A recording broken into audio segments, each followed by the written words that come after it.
Donald Trump has begun his tour of Asia with a warning that no dictator should underestimate America, in a thinly veiled reference to the North Korean leader, Kim Jong-un. No one, no dictator, no regime, should underestimate the American resolve, Trump told cheering servicemen and women after he landed at Yokota Air Base near Tokyo on Sunday on the first leg of his five-nation trip.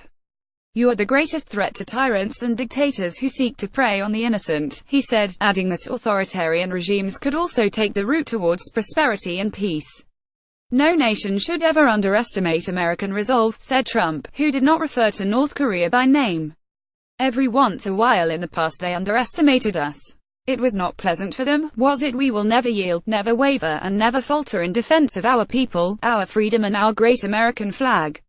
In what many believe is a low-risk start to a 12-day visit that will include stops in South Korea, China, Vietnam and the Philippines, Trump praised U.S. servicemen and women and their counterparts from Japan, a treasured partner and crucial ally. In another remark apparently directed at Pyongyang, Trump said U.S. forces always win. "This is the heritage of the U.S. Armed Forces, the greatest force for freedom and justice that the world has ever known." Japan's Prime Minister, Shinzo Abe, is expected to seek assurances from Trump of Washington's watertight commitment to security in a volatile Asia-Pacific region. North Korea has launched 2 ballistic missiles over northern Japan in recent months, and has threatened to conduct a hydrogen bomb test in the Pacific Ocean to demonstrate it has developed the means to threaten the U.S. mainland with nuclear weapons. Trump said the US-Japan alliance had been the cornerstone of regional security for the past 6 decades, adding, "We dominate the sky, we dominate the sea, we dominate the land and space." In what appeared to be a break with his prepared script, Trump promised the assembled troops that they would be receiving a lot more defense equipment. "No one makes it like they make it in the US. A lot of stuff is coming. Use it well." In September, he said he would also allow Japan and South Korea buy highly sophisticated U.S. military equipment to counter the North Korean threat.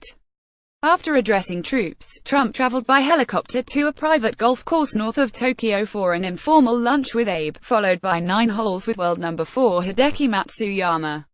Later the leaders will attend a private dinner, complete with a performance of the Japanese viral hit Pen Pineapple Apple Pen.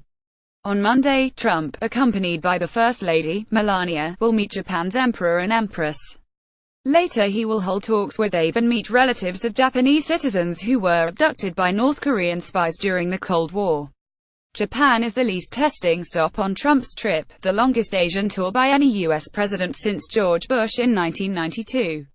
Abe has consistently backed the president's tough stance on North Korea, support that Trump lauded in his address.